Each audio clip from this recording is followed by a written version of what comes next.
Hey, I'm Quinn, your favorite plumber here at Williams. What's my tagline? Hey, I'm Quinn, your favorite plumber, here to talk about different types of plungers and other methods to remove clogs. Let's get started. We're gonna look at two different types of plungers, a drain bladder, and if you're an industry professional, we're gonna take a look at a water ram and an air snake.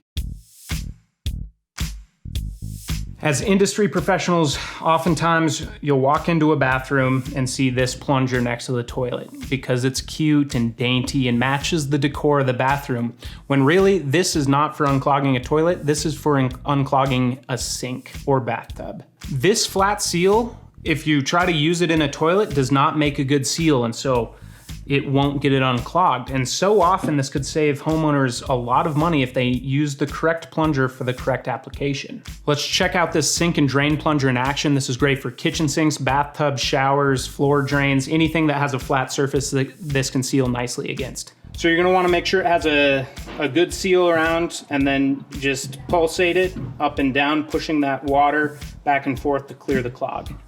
If you have a 2-compartment sink and both drains are clogged, before you start, you're gonna need to plug one drain with a stopper and then the plungers on the other one to work that out. Once the blockage is removed, run water down the sink to make sure it's all the way unclogged. All right, now let's check out this hog, the toilet plunger. This plunger is the type that's used for a toilet. And this brand's the Quirky. It's really nice because it has the flexible rubber. You got the handle there so you really get to work. And it fits both traditional and elongated bowl shapes. This will work on almost every toilet. You insert it at an angle, make sure you get a good seal, and then you start pulsating and pumping, and that air is forcing that blockage to remove it. Once the blockage is clear, you're going to want to flush the toilet a few times to make sure it's all the way out. The next thing we're gonna look at is a drain bladder. And so the concept behind this is a hose hooks up to here. You can run it from a hose bib or an adapter to a sink. You insert this into the drain, and when water pressure is applied here, this inflates and kind of locks into the drain line and then pulsates water out the other end, pushing out the clog. These drain bladders are great for partial clogs, but you can really get burned if used incorrectly. If there's a full blockage in your line and you're trying to use a drain bladder and this enters in, when it starts pumping water, if that clog doesn't break free, it's gonna start going up a vent line, and you're gonna eventually be like, oh man, it's not working. Pull this out, and you're gonna get water everywhere because you have that huge column of water that's gonna rush out. So I recommend these if it's a partial blockage, slow flowing, to help push grease or other solids down the line past a bend.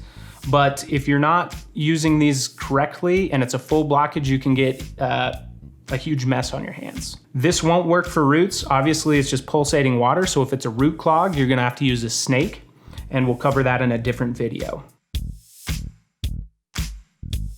And if you're an industry professional, we're gonna take a look at the water ram and air snake by Milwaukee. These are great tools as well. All right, let's take a look at the water ram.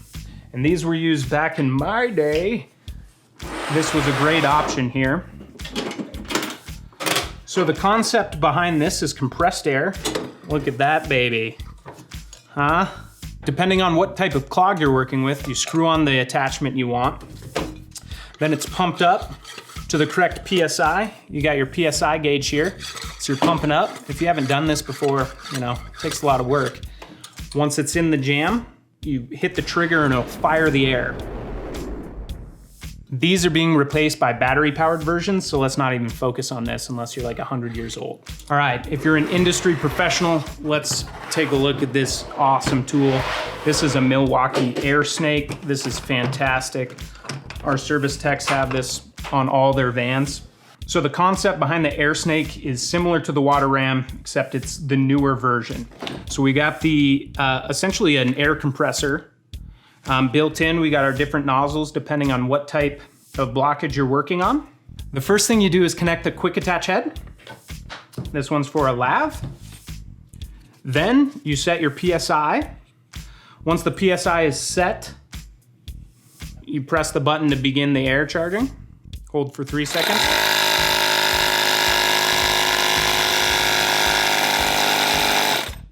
That charges up, you apply pressure.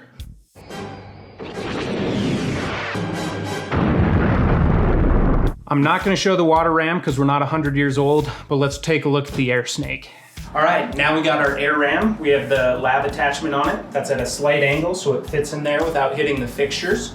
So the first thing we're gonna wanna do is run some water, make sure that pipe's filled up with water because that air blast creates the tidal wave that unclogs the clog. So once our water's ran, we hold the button, charge up the PSI.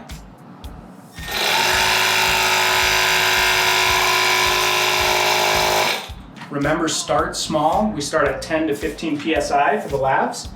Secure it in place, sturdy over the drain, and then take a cloth or something to plug the overflow, because that is we don't want the air just shooting out the overflow. So once that's plugged and you're secure, just pull the trigger, and that shoots the air down to unclog the drain. Run some water to see if you got it. And it looks good, so keep that hot water running until you're confident the clog's removed. All right, in summary, if you're a homeowner, cheap options, learn the correct plungers. This will save you a ton of money getting clogs out that you haven't been able to. The drain bladder is also a cheap, affordable option if you're a homeowner. Just be real careful because these can make messes if you're not using them correctly. If you're an industry professional, I couldn't recommend this more. This is a fantastic tool. Our techs are using them 3 to 4 times a week. Thanks for watching, guys. Don't forget to follow us, subscribe, thumbs up, comment, let me know what you think, and don't be embarrassed to have the right tools in your bathroom.